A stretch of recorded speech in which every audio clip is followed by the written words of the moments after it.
ഈ നാട്ടിലെ ഗവൺമെന്റ് ആ ഗവൺമെന്റിനെ ജനങ്ങൾ ഏൽപ്പിച്ച ഉത്തരവാദിത്തങ്ങളിൽ നിന്ന് ആ ഗവൺമെന്റിന് വേണ്ടപ്പെട്ടവർ ചെയ്യുന്ന കാര്യങ്ങൾ അതിൻ്റെ സംരക്ഷകരായിട്ട് ഗവൺമെന്റ് മാറിയത് നമ്മളെല്ലാവരും കണ്ടതാണ്.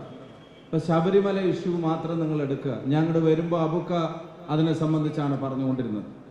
ശബരിമല ഇഷ്യൂ നിങ്ങൾക്ക് എല്ലാവർക്കും അറിയാവുന്ന, കേരളത്തിലെ ഒരു കൊച്ചുകുട്ടിക്ക് പോലും അറിയാവുന്ന തരത്തിൽ ഈ ഗവൺമെന്റിന്റെ അഴിമതി എക്സ്പോസ്ഡ് ആണ്. നമ്മളിതിനെ സംബന്ധിച്ച് കഴിഞ്ഞ ദിവസങ്ങളിലെല്ലാം പറഞ്ഞു.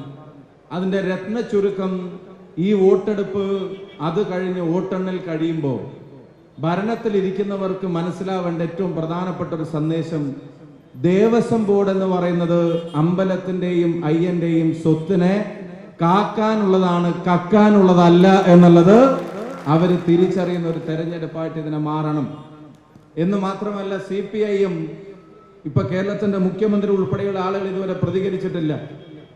ദേവസ്വം ബോർഡിന്റെ പ്രസിഡന്റ് പദവിയിലിരുന്ന് ശബരിമലയിലെ സ്വത്ത് കവരാൻ നേതൃത്വം നൽകിയത് കോൺഗ്രസിന്റെ ഒരു മുൻ MLA ആയിരുന്നെങ്കിലോ, കോൺഗ്രസിന്റെ ജില്ലാ സെക്രട്ടേറിയറ്റ് അംഗമായിരുന്നെങ്കിലോ, യൂത്ത് കോൺഗ്രസിന്റെ സംസ്ഥാന വൈസ് പ്രസിഡന്റ് ആയിരുന്നെങ്കിലോ, കോൺഗ്രസിന്റെ ബ്ലോക്ക് പ്രസിഡന്റ് ആയിരുന്നെങ്കിലോ, നാട്ടിൽ എന്തെല്ലാം നിലപാടുകൾ CPM ഇപ്പൊ പറഞ്ഞേന്. അവരുടെ തന്നെ ഭരണത്തിന്റെ കീഴിൽ കോടതിയുടെ മേൽനോട്ടമുള്ളത് കൊണ്ട് മാത്രം SIT തുറങ്കലിൽ അടച്ച പത്മകുമാർ എന്ന് പറയുന്ന മുൻ ഏരിയ സെക്രട്ടറി, ഇപ്പൊ പാർട്ടിയുടെ ജില്ലാ സെക്രട്ടേറിയറ്റ് അംഗം, പാർട്ടി MLA ആക്കിയ ഒരാൾ, പാർട്ടി ദേവസ്വം പ്രസിഡന്റ് ആക്കിയ ഒരാൾ, അയാൾ അറസ്റ്റ് ചെയ്യപ്പെട്ടിട്ട് ജയിലിലടക്കപ്പെട്ടിട്ട് ഇത്ര മണിക്കൂറുകളും ദിവസങ്ങളുമായിട്ട് ഇതുവരെ പാർട്ടിയിൽ നിന്ന് ഒരു കാരണം കാണിക്കൽ നോട്ടീസ് പോലും കൊടുക്കാൻ ധൈര്യമില്ലാത്ത തരത്തിൽ CPIM ശബരിമല കേസിൽ പ്രതിരോധത്തിലാണ് എന്നുള്ള കാര്യത്തിന് ഒരു സംശയം നിങ്ങൾക്ക് വേണ്ട.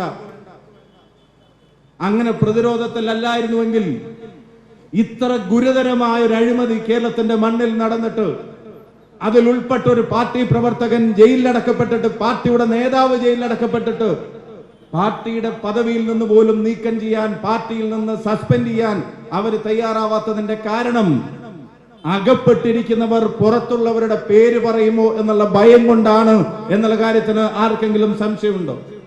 കോൺഗ്രസിന് ധാർമ്മികതക്ക് ക്ലാസ് എടുക്കുന്ന ആളുകൾ അവരവരുടെ കാര്യങ്ങളിൽ എന്താണ് ചെയ്തത് എന്നുള്ളത് മനസ്സിലാക്കണം. ശബരിമലയിൽ കയറി മോഷ്ടിക്കാൻ മടിക്കാത്തൊരു ഭരണകൂടം, ശബരിമലയിൽ അഴിമതി നടത്തിയവരെ സംരക്ഷിക്കാൻ മടിക്കാത്തൊരു ഭരണകൂടം മറ്റൊന്നും ചെയ്യാൻ മടിക്കില്ല എന്നുള്ളത് കേരളത്തിലെ ജനങ്ങൾക്ക് ഇപ്പൊ ബോധ്യപ്പെട്ടിട്ടുണ്ട്. ആ ബോധ്യത്തിന്റെ അടിസ്ഥാനത്തിൽ തന്നെയാണ് കേരളത്തിലെ ജനത മുന്നോട്ട് പോകുന്നത് എന്ന് മാത്രമല്ല, ഈ ഗവൺമെന്റിന്റെ തലപ്പത്തിരിക്കുന്ന രാഷ്ട്രീയ പ്രസ്ഥാനത്തിന്റെ അവരവരുടേതെന്ന് പറയുന്ന ആശയങ്ങളിൽ നിന്ന് പരിപൂർണമായും വ്യതിചലിച്ചിട്ടാണ് ഈ ഗവൺമെന്റ് മുന്നോട്ട് പോകുന്നത് എന്നുള്ളത് അവരുടെ പ്രവർത്തകർക്ക് പോലും തിരിച്ചറിവുള്ള കാര്യമാണ്. നിങ്ങൾ കണ്ടതാണ് PM ശ്രീ വിവാദം, നിങ്ങൾ കണ്ടതാണ് ഇപ്പൊ ലേബർ കോഡുമായി ബന്ധപ്പെട്ട കാര്യങ്ങൾ. നരേന്ദ്രമോദിയും അമിത്ഷായും നിയമങ്ങൾ ഉണ്ടാക്കുമ്പോഴത്തേക്കും ഇവിടെ ചട്ടങ്ങൾ തയ്യാറാക്കി കാത്തിരിക്കുന്നവരായി കേരളത്തിലെ ഗവൺമെന്റിനെ മാറ്റിയത് കേരളത്തിന്റെ മുഖ്യമന്ത്രിയാണ്. അവരുടെ ഒരു തരത്തിലുള്ള അതൃപ്തിയും അത് തന്റെ മേലെയോ തന്റെ സർക്കാരിന്റെ മേലെയോ വിടരുതെന്ന് ഈ ഗവൺമെന്റിന്റെ തലപ്പത്തിരിക്കുന്ന ആൾക്ക് നിർബന്ധമുണ്ട്.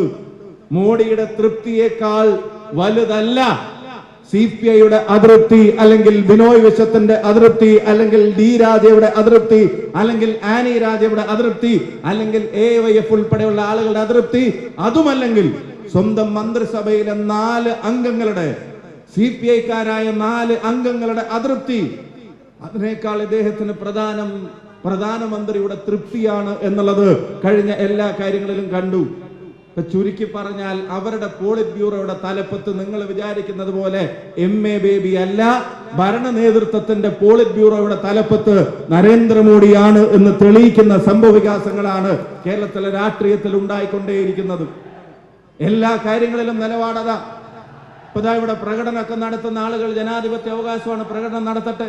പക്ഷെ ഒരു കാര്യം നിങ്ങൾ ശ്രദ്ധിക്കുക. എന്താ ശ്രദ്ധിക്കേണ്ടത്? SFIയെ സംബന്ധിച്ച്, DYFIയെ സംബന്ധിച്ച് എന്താണ് AYF പറഞ്ഞത്, എന്താണ് CPI പറഞ്ഞത്? AYFന്റെ നേതാക്കന്മാർ പത്രസമ്മേളനം നടത്തി പറഞ്ഞത് ഇവര് സമരങ്ങളിൽ മുണ്ടെടുക്കരുത് എന്നുള്ളതാണ്. AYFന്റെ നേതാക്കന്മാർ ഇവരെ ഉപദേശിച്ചത് സമരങ്ങളിൽ മുണ്ടെടുത്താൽ മുണ്ട് മടക്കി കുത്തരുത് എന്നുള്ളതാണ്. അതിന് കാരണം പറഞ്ഞത്, മുണ്ട് മടക്കി കുത്തിയാൽ നിങ്ങളുടെ കാവിക്കളസം ലോകം കാണുമെന്ന് CPIക്കാർ ഇവരെ ഉപദേശിക്കുന്നത് നിങ്ങൾ കണ്ടതാണ്. അവരുടെ രാഷ്ട്രീയം ഇടത് രാഷ്ട്രീയത്തെ പൂർണ്ണമായി ഉപേക്ഷിച്ച് തീവ്ര വലതുപക്ഷത്തേക്ക് അവർ മാറി എന്നുള്ളതിന്റെ തെളിവുകൾ ഓരോ ഇൻസിഡന്റിലും നമ്മൾ പറയുന്നുണ്ട്. ക്യാബിനറ്റിലെ 4 മന്ത്രിമാർ അറിയാതെ PM ശ്രീ ഒപ്പിട്ട് കൊടുത്തതിന്റെ ചേതോവികാരം ഫണ്ടാണെന്ന് നിങ്ങൾ കരുതുന്നുണ്ടോ? ഫണ്ടിന് വേണ്ടിയാണെങ്കിൽ മന്ത്രിസഭയിലെ 4 അംഗങ്ങളെ കൂടെ വിശ്വാസത്തിലെടുക്കാനുള്ള കഴിവ് പിണറായി വിജയൻ ഇല്ല എന്ന് നിങ്ങൾ കരുതുന്നുണ്ടോ? അപ്പൊ അതല്ല അതിന്റെ റീസൺ. നിങ്ങൾ അറിയുമോ, ഇടതുമുന്നണി ചർച്ച ചെയ്യണമെന്ന് 22ാമത്തെ ക്യാബിനറ്റിൽ അവിടെ CPIയുടെ മന്ത്രിമാർ വന്ന് പറയുമ്പോ 16-ാം തീയതി അത് ഒപ്പിട്ട് കഴിഞ്ഞു എന്ന വിവരം പിണറായി വിജയനും ശിവൻകുട്ടിയും ഈ ഇടതു മന്ത്രിസഭയിലെ 4 അംഗങ്ങളെ മറച്ചു വെക്കുന്നത്. അതിന്റെ കാരണവും ഫണ്ടല്ല, ഫണ്ടിന് വേണ്ടിയല്ല. PM ശ്രീ എന്ന് പറയുമ്പോ അവരത് ഒപ്പിട്ടതിന്റെ ഒരു പ്രധാനപ്പെട്ട കാരണം അല്ലെങ്കിലും CMന്റെ ശ്രീ PM തന്നെയാണ് എന്നുള്ളത് ഇപ്പൊ അവർക്ക് തിരിച്ചറിഞ്ഞിട്ടുണ്ട്. അത് തന്നെയാണ് ഇപ്പത്തെ ഐശ്വര്യം. കേസുകളിൽ പരസ്പരം നടത്തുന്ന വിട്ടുവീഴ്ചകളും ഒത്തുകളികളും നിങ്ങൾ കാണുന്നുണ്ട്. നിങ്ങൾ ആലോചിച്ച് നോക്കുക, ഒരു കോൺഗ്രസ് മുഖ്യമന്ത്രിയുടെ മകനെതിരെയാണ് EDയുടെ നോട്ടീസെങ്കിൽ ആ നോട്ടീസ് EDയുടെ മെയിലിൽ നിന്നോ പോസ്റ്റിൽ നിന്നോ പുറത്തു പോകുന്നതിന് മുമ്പേ ആദ്യം അത് മാധ്യമങ്ങൾക്ക് കിട്ടുമായിരുന്നു. ഏതെങ്കിലും ഒരു UPA നേതാവിന്റെ, ഇന്ത്യ മുന്നണിയുടെ നേതാവിന്റെ, കേരളത്തിലല്ലാത്ത വേറെ ഏതെങ്കിലും ഇന്ത്യ മുന്നണി നേതാവിനുമെതിരായിരുന്നെങ്കിൽ ED നോട്ടീസ് അച്ചടിച്ച് ഈ ആൾക്ക് അയക്കുന്നതിന് മുമ്പ് ED അത് മാധ്യമങ്ങൾക്ക് അയച്ചിട്ടുണ്ടാവും. ED ആ സംസ്ഥാനത്തെ BJP നേതാക്കന്മാർക്ക് അയച്ചിട്ടുണ്ടാവും. ED അവിടുത്തെ പോഷക സംഘടനകൾക്ക് അയച്ചു കൊടുത്തിട്ടുണ്ടാവും. എന്നിട്ട് ആ കോൺഗ്രസ് നേതാവിന്റെ വീട്ടുപടിക്കലും മുറ്റത്തും ഓഫീസ് പഠിക്കലും സമരങ്ങൾക്കുള്ള ആഹ്വാനം ഉണ്ടാകും. എന്നിട്ട് ചോദ്യം ചെയ്യലുകളുടെ പരമ്പരകൾ ഉണ്ടാകും.